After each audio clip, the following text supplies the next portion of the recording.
Hey everybody, before I get started, I just want to mention a couple of ways that you can engage with me on a more personal level. I have a few avenues set up and I keep focusing on one, and I figured, why don't I make a short little video talking about all of them real quick before we get into these episodes. So first thing, Patreon. There's a link in the episode description and every episode description to the Patreon, as well as a video on the feed called Major Announcement that has all the details of what each tier offers and how much they cost. I implore you to check that out. I offer a lot of cool shit for my patrons. Second thing, the Discord channel. There's also a Discord link in the episode description and in every episode description. I have multiple channels set up there for each show that I'm covering, and it's a great way to just engage with me. I have a channel set up for MMA talk as well. I'm a big MMA fan, so if you're an MMA fan, you can check that out as well. There's a link to the Discord in the episode description. And then lastly, the Facebook and Twitter. Social media. Follow me on there. I post news on there. When I say news, I mean like, hey, I'm stopping covering this show. Hey, I'm starting covering this show. Let me know what you think about this. I do live watches of things on Facebook where like I'll check in and say, I'm watching so-and-so show. And then I'll like live comment while I'm watching it. And that'll be cool if maybe you watch that show too and you want to watch along with me, or you're watching it later and you will see my thoughts, which are usually pretty entertaining because I'm usually pretty high when I'm writing them. So check out all those links in each episode description, and let's talk about this episode. Peace. One mic. Yeah. All I need is one mic. Yeah. All I need is one mic. Hey everybody, welcome back to One Mic, and today I'm here to talk about Season 1, Episode 4 of Apple TV's Sugar, entitled Starry-Eyed. The thing I find most interesting about this show is how, I believe we're halfway through it. I think it's an 8-episode season, and I still don't know what the fuck is going on with this show, man. Like, I'm pretty invested in the mystery of what happened to Olivia, as well as whatever the fuck is going on with John. But this episode, though, this one, episode 4, I don't think it did enough to move either of those plot points along. I'm still enjoying the fuck out of this show, but you could have taken maybe like the more important pieces from this episode, thrown them into another one, shortened the season, because this episode, it didn't have a lot to it.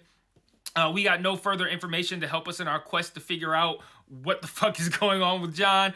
And the plot surrounding Olivia's case had very little progress. Mostly really just confirming things that we already suspected or knew anyway.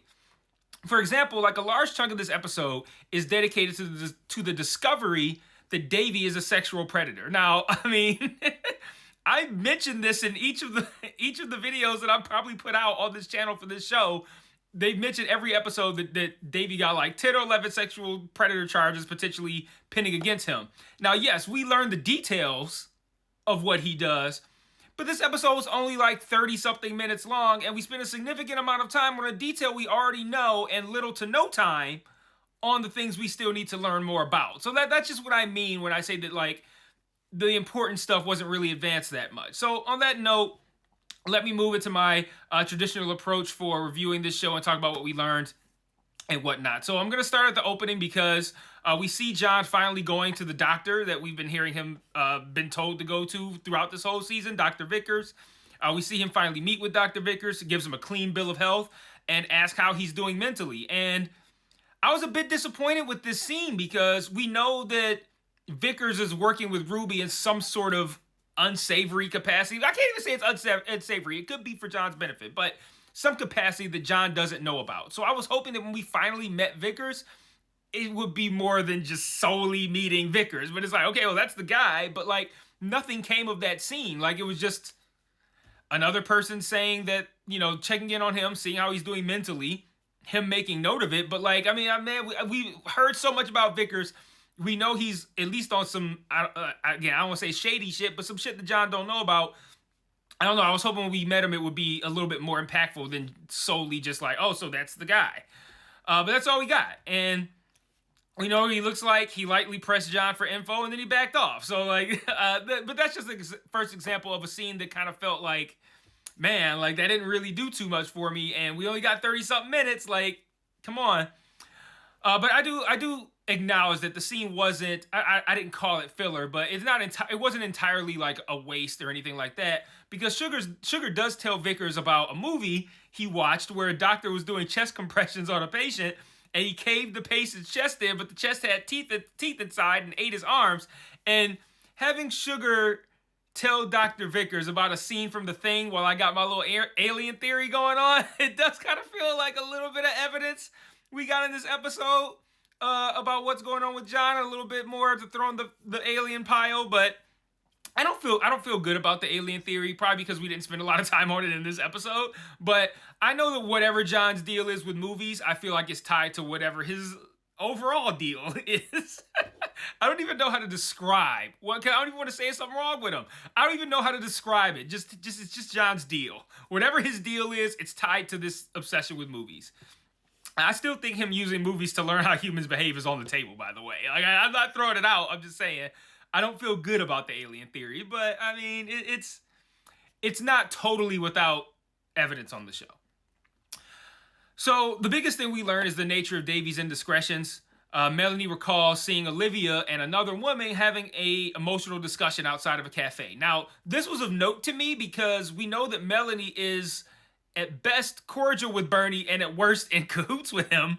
So when she says like, we were supposed to meet up and then I just so happened to see her across the street, like I was wondering in that moment how true this story was. Like, how much weight can I put in this? How much validity can I put into this? At least that's what I thought at the time. So Melanie and Sugar began showing Olivia's picture to various people at, near, around this cafe, various store proprietors, kind of like, hey, do you recognize this person? And a fan of Melanie's in one of these stores, not even the store proprietor, someone sitting behind that person, like looks like a teenager. She's a fan of Melanie's music, and she recognizes Olivia in the photo and points him in the direction of a woman named Taylor. Now, this woman named Taylor, she just so happens to be the woman that Melanie saw with Olivia having the emotional discussion at the cafe, and also just so happens to be the friend that this storekeeper's daughter who recognized Olivia, how she associates Olivia with the person that she associates Olivia with. Like, oh, I know Olivia, she knows Taylor. And that just so happened to be the person that recognized Melanie. And I don't know. It's that's either a lot of coincidences or Melanie is up to something. Like, it felt to me, piece of evidence one, Melanie's story sounded iffy in the first place. And like I said, we know she's probably in cahoots with Bernie. So I'm like, okay, I already know Bernie's the bad guy, one of the bad guys. So Melanie being in cahoots with him kind of makes her a bad guy. So I don't know if I'm believing this story about, oh yeah, I just so happened to see Olivia with Taylor having this emotional discussion out in public. We were supposed to hang out. I just so happened to see her. Okay, sure. You just so happened. But then it's like, okay, now she just so happens to run into someone who recognizes her and then connects it like, oh, I know Olivia through Taylor. Like, oh, and it just so happens to be the woman from Melanie's story. Like, everything seems too convenient. Melanie has this story that involves Taylor. She just so happens to run into a woman that recognizes her, and then that woman that woman connects Olivia with Taylor. Like, that all seems too coincidental to me. So, like I said, that's either a lot of coincidences or Melanie's up to something. So they go to visit Taylor, and Taylor tells him that essentially Davy secretly videotapes himself having sex with women and then uses those tapes to blackmail them. John, and it's important to note that this isn't necessarily the case. It's just what John believes to be the case. But John believes that Olivia found out about what Davy was doing and that could somehow be tied to her disappearance. And we see a lot of clips in this episode of Olivia's posts on social media, and a lot of them are talking about being scared, being harassed by trolls. I think I'm being followed. And I think on one hand, we're meant to think that this is people trolling her over being, like a social rights, women's activist online, while her brother is doing that sort of shit to women behind the scenes. Now, what he was doing wasn't public at the time, but it's still, you know how the internet is. Motherfuckers can know before shit comes out being public. If John's theory is right, that could still be the case, but the people who she thought were following her could have been not the trolls who were just trolling her over Davy being a scumbag. It could be people who are actually working for Davy, like Stallings, or actually maybe not even working for Davy, but more so working for Davy's mother, who has been very clear about how few fucks she gives about Olivia and how much she wants to protect Davy. So, like, Davy's mother could be She seemed a lot more conniving in this episode in general. I wouldn't be surprised if she's played a major role in Olivia's disappearance, if not orchestrated it all together, just to protect Davy. But then again, because you think like, why would you disappear someone's sister to protect the brother? But if the mother is involved in the mother, and it's not the mother's kid, only the son is the mother's kid, it tracks. But again, that's assuming that John's theory of Olivia knowing what Davy was doing is correct anyway, which John doesn't have any proof of. That's just an assumption he's making. And so John wants to report what he's learned to Grandpa Jonathan Siegel, and he meets up with him in a movie theater that's screening one of his wife's films. And we learn a lot during this portion of the episode. On a small scale, we learn that Bernie and Jonathan really hate each other. I'd like to get to the heart of that, how that came to be. On a slightly larger scale, Sugar learns that Melanie and Bernie are at least in contact when he sees them texting. Like she arrives at the movie theater, doesn't see him. He sees her start the text, then he sees Bernie responding, like, oh, Bernie's phone light up, and he responds, and then he later sees them arguing over security footage. And then I think the most important thing that we learn is that a lot of important things happen all at the same time that seem independent of one another, but are they? So John confronts Bernie about what Davy has been up to and threatens him with the story eventually coming out. Like, not threatens him like, I'm going to release it, but like, hey, yo, this kind of shit is going to come to light at some point. And then either another massive coincidence happens, or I feel like Bernie leaked the story to TMZ himself, because he's kind of like, okay, Sugar knows too much now. Like, Sugar should know this. He knows this. It's gone too far. I'm going to leak the story myself. Whatever the case may be, coincidentally, TMZ reports on Davy. Everybody's phone's going off in the theater. And then this also causes Grandpa Jonathan Siegel to have a heart attack. Now, that could be a coincidence as well, like a reaction to the Davy stuff becoming public, but it does seem odd that Sugar tells Bernie he knows about Davy. We then see Bernie and Melanie arguing. I'm going to assume it's over how much Sugar knows, like or some like you're letting Sugar get too close kind of shit. Then Jonathan has a heart attack and Davy's story is leaked to the press. I'm not saying all of those things are connected, but I'm not saying they're not connected either. That's all I'm saying. I got my tinfoil hat on like a motherfucker. I also thought it was funny how Jonathan's heart attack was cut with scenes of Stallings threatening to skull fuck Davy if he ever mentions him. And I just want to say, using the term skull fuck is kind of played out at this point. It give it a little bit of time after Full Metal Jacket. We're too far away now. It's not creative enough. It's not even overused. It's just like it was so good that first time, and it gets less good every other time. But still, it's such a good phrase that I enjoyed seeing Jonathan Siegel having a heart attack and potentially dying on stage while someone's being threatened with a skull fucking simultaneously.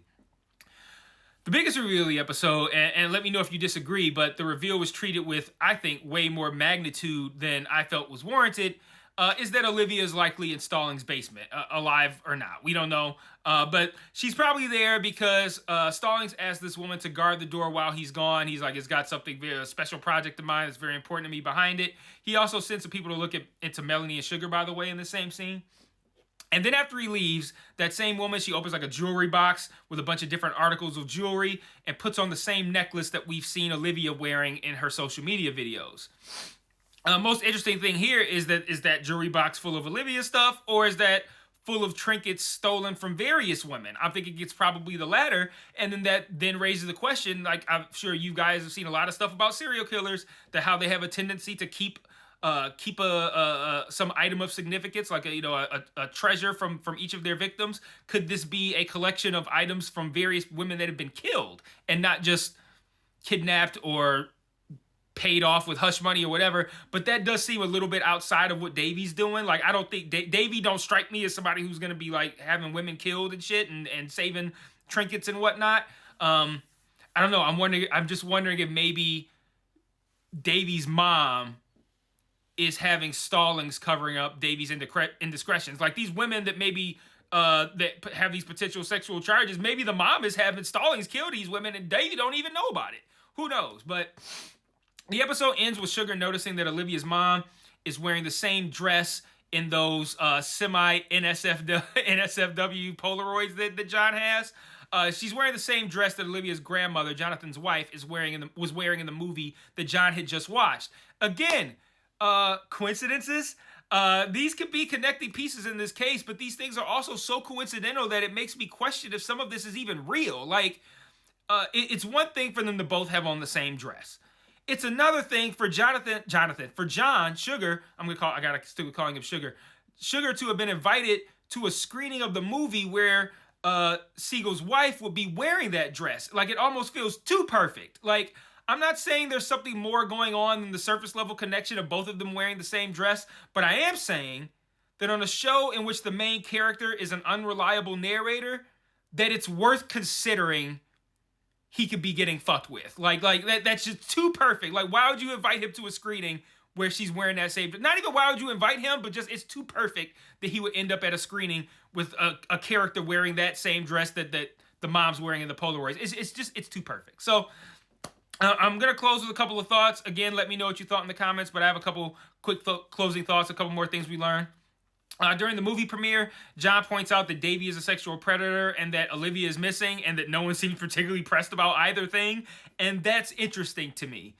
I want to learn more about that because that does seem they're downplaying both things are being downplayed. They're being treated as important, but like no more important than like like the rent's due on the 1st and today's the 30th. Who's paying it? Like that's the level of importance they're treating a missing person with. I was right about John's mom not being in Flagstaff. A woman that he planted was there. She was already aware of Davy and Kitty's potential visit. And again, another scene that like I don't know that we really needed that. I already assumed that was not even going to be a real lead. And then like the scene was short. We don't see the conversation. It felt kind of silly, played for laughs. Like I don't need that. Give me more information about John and whatnot. Ruby downplays Stallings to John, and we know that Stallings at minimum probably has Olivia in his basement and at worst may have collected and killed many women, possibly on Davy's behalf. This is the kind of stuff that makes me shy away from my alien theory and move more toward it there just being a big conspiracy. Like, there are a lot of things that just feel too coincidental. But one thing's for sure, I still have no idea what the fuck is going on. In a good way, though. Like, I'm enjoying the ride. So let me know what you thought in the comments. You will be able to catch me later this week, possibly later today, tomorrow on the DVR Podcast. I'll be hopping on with them to talk about this episode of Sugar. So you want to hear some more from me about this episode, I'll probably be talking about things that I didn't talk about in this video because I can't talk about everything. We're going to have a long-ass video. I'll probably be talking about things on that podcast because I'll have more time than I did on this video, so that might be worth listening to. Like I said, holla at the Facebook page. Once the DVR Podcast posts the episode, I'll let you guys know on the Facebook page, and then you can listen to that if you want to as well. And until next week, peace.